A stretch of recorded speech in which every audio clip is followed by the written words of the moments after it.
हमारे सभी दर्शकों को सादर प्रणाम। जय श्री कृष्ण। आज का हमारा विषय है पति पत्नी में दूरियां।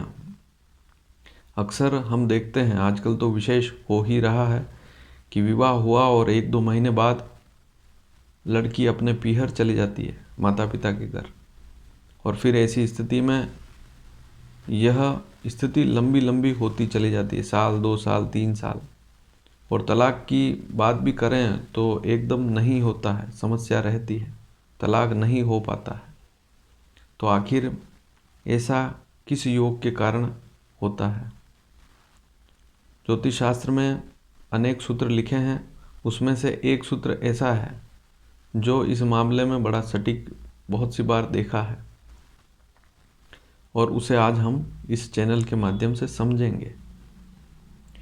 पूर्व में भी मैंने इससे संबंधित काफ़ी जानकारियाँ दी है कि किस स्थिति में तलाक होता है, वैवाहिक समस्या किस स्थिति में होती है, शादी के योग, विवाह के मुहूर्त इस चैनल के माध्यम से लगातार बताए जा रहे हैं।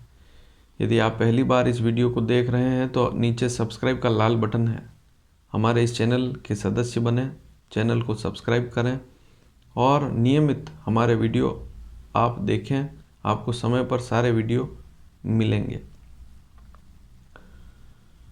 तो कुंडली जो है उसमें सप्तम भाव जो है, आप यहाँ पर कुंडली देखें, कुंडली का सप्तम भाव से पति पत्नी की स्थिति देखते हैं। लड़के और लड़की किसी की भी कुंडली में, जिस किसी की कुंडली में इस प्रकार का योग है, उसे वैवाहिक समस्या झेलनी पड़ेगी। उसकी पत्नी उसके साथ हो सकता है कम समय रहे और फिर वो पीयर चली जाए तो फिर बहुत मुश्किल होती है लाने में।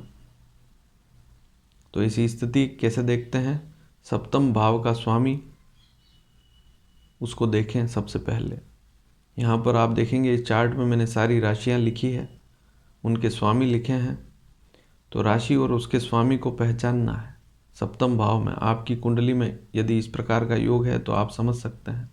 और यदि आपकी कुंडली में इस प्रकार का योग नहीं है, लेकिन कोई कुंडली आपके सामने आती है मिलान के लिए, आपकी संतान की कुंडली मिलान जब हो रही है और अगली कुंडली आई आपके सामने, आपकी लड़की है और किसी लड़के की कुंडली आई, या आपका लड़का है किसी लड़की की कुंडली आई, तो वहाँ पर भी आप इस योग को देखकर समझ सकते हैं।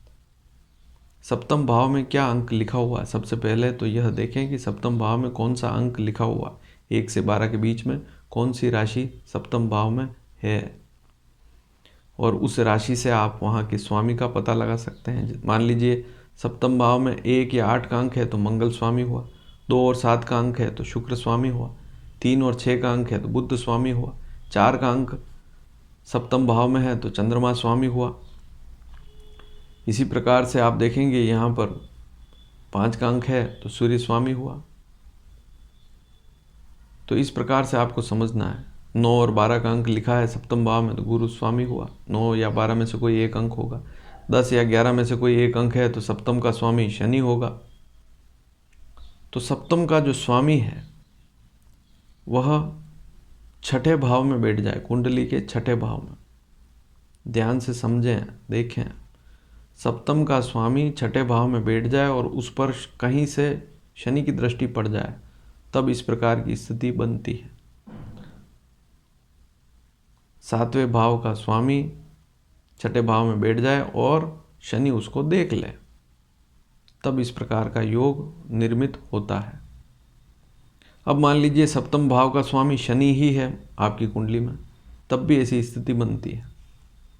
और किसी पाप ग्रह के साथ है तो और स्थिति खराब, शनि राहु के साथ है या राहु की दृष्टि पड़ जाए शनि पर, तब भी स्थिति खराब हो जाती है। लेकिन विशेषकर सप्तम का स्वामी 6ठे भाव में है और शनि की दृष्टि पड़े तो यह मामला लंबा लंबा चलता रहता है, पति पत्नी में सुलह नहीं हो पाती है। तो सप्तम का स्वामी 6ठे भाव में बैठ जाए, और शनि कहाँ होगा ऐसी स्थिति में? शनि की 10वीं दृष्टि होती है। ध्यान से देखें आप, शनि ऐसी स्थिति में, आप यहाँ पर चित्र द्वारा भी समझ सकते हैं, शनि ऐसी स्थिति में या तो 9वें भाव में होगा, तब जाकर उसकी 6ठे भाव में दृष्टि पड़ेगी, या 12वें भाव में होगा, या 4थे भाव में होगा। 4था भाव, 9वां भाव और 12वां भाव, यहाँ पर शनि होना चाहिए और सप्तम का स्वामी छठे भाव में होना चाहिए, तब ऐसी स्थिति बनती है। एक स्थिति और समझें कि मैंने समझा चुका हूँ इसी वीडियो में कि सप्तम का स्वामी यदि शनि ही है और वह छठे भाव में बैठा है तब भी ऐसी समस्या रहेगी। 7वें भाव में 10 या 11 का अंक लिखा हो और शनि छठे भाव में हो, ऐसी स्थिति में शनि या तो छठे भाव में 9 नंबर अंक पर होगा या 10 नंबर अंक पर होगा, तब भी समस्या बनती है और लंबे समय तक समाधान नहीं मिल पाता है। तो इस विषय को अच्छी तरह से समझें और कुंडली में यह भी देखें कि शनि यहाँ योग कारक है या नहीं। अगर योग कारक नहीं है तब जाकर आपको शनि के जाप करने होंगे, और यदि योग कारक है तो दूसरी स्थितियाँ भी देखनी होगी और वहाँ पर उसके समाधान ढूंढने पड़ेंगे। शनि कुंडली में जैसे मान लीजिए कर्क लग्न की कुंडली है या सिंह लग्न की कुंडली है, मेष लग्न की कुंडली है, वृश्चिक, धनु, मीन इस लग्न की कुंडली है, इन 6 लग्नों में तो शनि अशुभ होता है। वहाँ पर यदि शनि 9वें भाव में है या 12वें भाव में है या 4थे भाव में है, तो इन भावों में शनि है तो वहाँ पर शनि के जाप आप कर सकते हैं। लेकिन अन्य लग्नों में आप शनि के जाप नहीं कर सकते, वहाँ की स्थिति अलग होती है, उसे देखनी पड़ेगी, तभी जाकर उसके समाधान किए जाते हैं। तो आपने समझा कि जो 7वां भाव है उसका स्वामी छठे भाव में बैठ जाए और उस पर शनि की दृष्टि पड़ जाए। शनि ऐसी स्थिति में 9वें भाव में होगा, भाग्य स्थान पर ही होगा, 12वें भाव में होगा, सीधी दृष्टि छठे भाव पर पड़ेगी, या 4थे भाव में सुख के भाव पर, जो सुख का भाव है वहाँ पर शनि होगा, तब जाकर ये स्थिति बनेगी। और फिर ऐसी स्थिति में होता यह है कि यह मामला लंबा चलता रहता है, समस्याएं और उसका समाधान होता कुछ नहीं।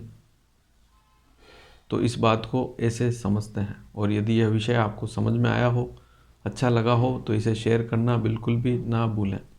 और यदि आपकी मेष, कर्क, सिंह, वृश्चिक, धनु, मीन लग्न की कुंडली है तो शनि के जाप अवश्य कराएं। और अन्य लग्न की कुंडलियां हैं तो उनको देखना पड़ता है, उसमें स्थिति देखनी पड़ेगी, तभी जाकर समाधान किए जाते हैं। धन्यवाद। जय श्री कृष्ण।